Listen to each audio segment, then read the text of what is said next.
Godzilla Discovers America. 3D illustration by Catherine Sens. Written by Robert E. Sullivan, Jr. Concept and story by Sal Tamalpais. The Big Guy. Godzilla does Gotham. New York. With all the delicacy of a small nuclear explosion, the prehistoric monster Godzilla landed on the island of Manhattan today to kick off what he called a 3-week vacation. And the city was shaken. I'd heard all kinds of things about muggers and whatnot in New York City, said Ida Mountain, 39-year-old housewife visiting from southern Idaho. So I started throwing him everything in my purse, real fast. Wow, what a place, Mountain said, still violently throwing change at the giant reptile. But native New Yorkers, a breed known for their indifference, dispassion, and coolness in the face of otherworldly events, seemed less worried about the monster's presence. Monster t-shirts, for example, appeared in the streets within minutes of the unexpected arrival. Hot dog vendors tossed on extra peppers and onions, dubbing their gastronomic inspiration the Godzilla, guaranteed to make your breath burn. And when the monster stomped down Wall Street, stock analysis stayed put, predicting the market would crumble. Literally. Monster, asked a late-for-work Phil Potts, as a medium-sized concrete office building tumbled to the ground a few feet behind him. What monster?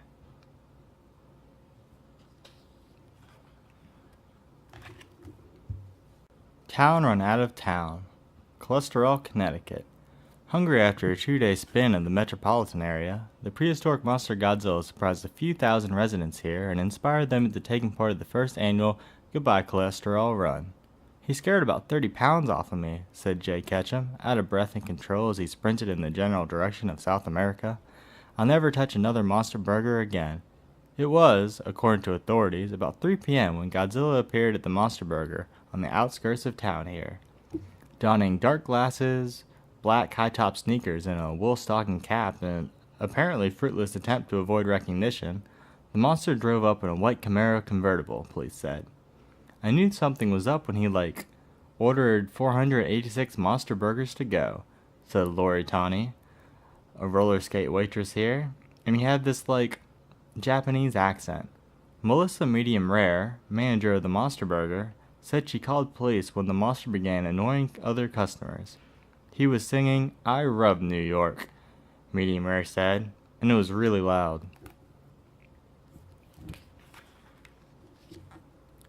Lizards lick lions. Final score, Lions 0, Lizards 86.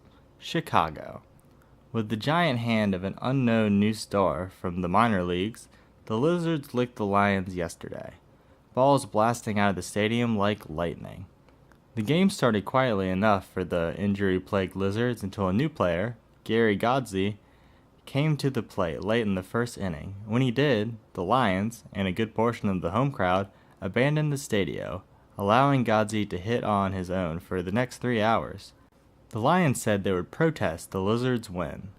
Lizards manager, Louis Lyer, denied rumors that the 150-foot 5-inch Godsey was actually the prehistoric monster Godzilla in disguise.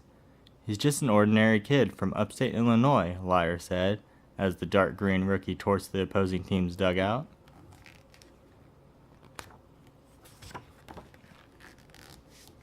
People.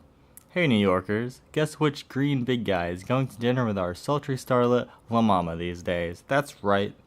Our super sleuth spotted the two dancing the night away at Studio 58 last night until the cab came and took them away to La Mama's 89th Street penthouse. Sans Sean penned, who was serving time for punching out the television crew of Entertainment Last Night. And we're still talking about how that sexy swinger with scales wowed the cute curator of the National History Museum with talk of monsters and martinis. Look out already, La Mama.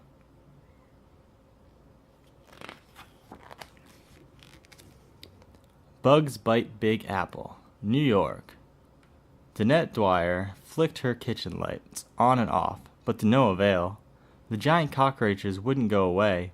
It's an urban nightmare, Dwyer said of the roaches that yesterday invaded hers and about 8,000 other apartments on the Upper West Side. It's enough to make me want to live in New Jersey.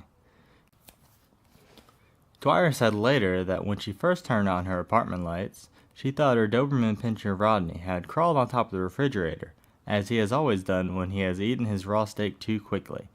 But it wasn't, and Rodney, Dwyer said, is still missing. City Police Chief Jerry Lee Cobb said his department had tried with no success every bug spray known to man.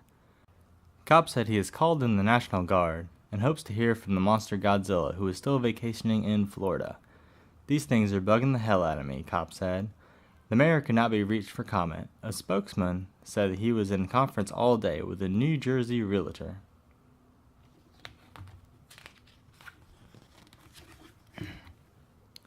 £90,000 beach behemoth, no weakling. Miami. Taking a break from filming a guest appearance on a new television show called Miami Rice, Godzilla today battled Cockra, the giant cockroach, and her babble of babies. The prehistoric monster, at work on the beach here, broke away from an admiring entourage when he heard news of Cockra and her crew attacking an oil tanker off the coast. By the time he arrived at the scene, however, an oil spill had spread and Cockra was escaping. So, he turned his attention to the cleaning of the local beaches. Godzilla is just too cool, man, said a scruffy-faced Don Hojo, star of Miami Rice. He's like concerned with the environment, fighting the bad guys, and yet still finds time for personal grooming and women. The show, which will be broadcast later this month on the GTV network, is about a group of street-toughened policemen who fight to keep the city's illegal rice trade under control. In the episode in which Godzilla will appear, the king of the monsters seeks out and destroys illegal rice paddies in and around the city while dodging gunfire and fondling beautiful women. Godzilla is also expected, for a lucrative and undisclosed sum, to sing on the show's soundtrack.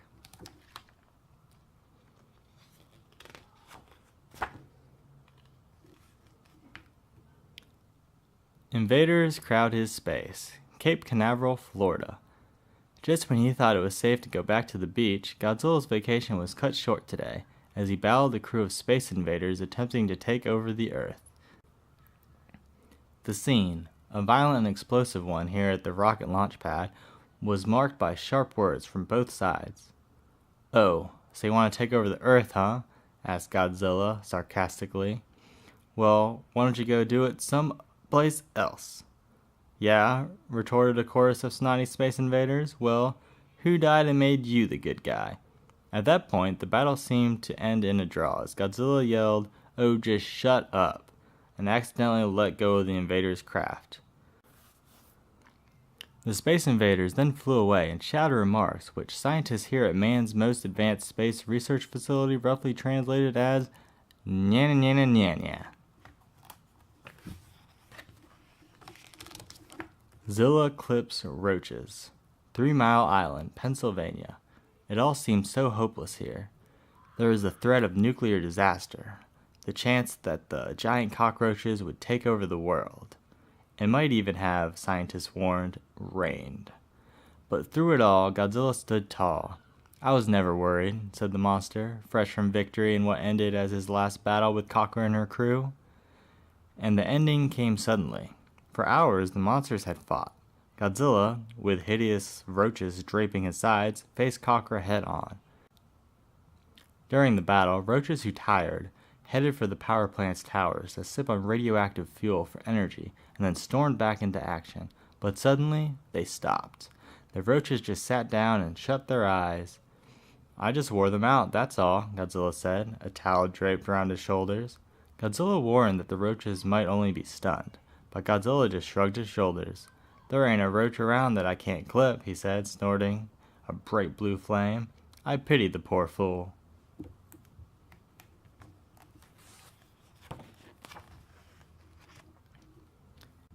New green face ignites rock fans.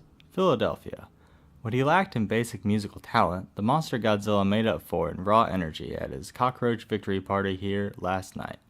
Mr. Godzilla, his voice rich with a radioactive roughness, adapted some old-time classics for his impromptu concert appearance like "I Want to Touch Your Scales," "Burn Baby Burn," and "Someone Stompin' on My Village."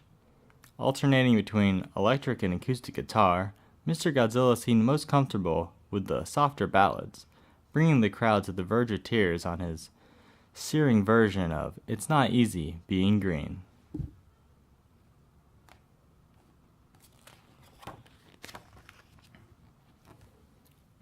Monstrous Misdemeanor, New York. It started out like a typical Tinker Tape parade for a monster who had just saved America from a giant cockroach. But as Godzilla's convertible pulled up in front of City Hall, something horrible happened. Something that was embarrassing even for New Yorkers. "Wait a minute," shouted the monster, accidentally crushing 3 of the 10 cars in his motorcade. "Where's my wallet?" Streets were blocked. Avenues closed as the mayor and police force vowed to find the culprit. "It's not so much the wallet," the monster said later, sobbing after a brief temper tantrum that left homeless most of the fashionable Tribeca neighborhood. "It's just that it had all my credit cards in it."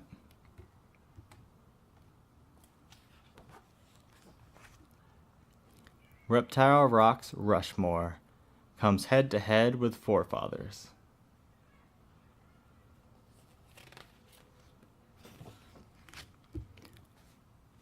Where's the Rabbit? Easterland, Pennsylvania. Hundreds of children walked away disappointed yesterday as a scheduled appearance by the Easter Bunny in Godzilla was canceled when the bunny didn't show. "Don't worry, kids," Godzilla told the tear-soaked crowd. "At least I'm here." The fact that the Easter Bunny did not appear confused planners of the event here. For days it seemed that Godzilla would not make the appearance, as his agent insisted that he would have top billing on the event, and that the monsters would speak for 2/3 of the program, rather than the half agreed. The dispute made the Godzilla entourage appear unusually jealous. "I don't know what happened," said Bill Bunny, the Easter Bunny's agent. "Easter was all set to go, and looked really up this morning." "It's not like him. He would have called me if he was going to be late."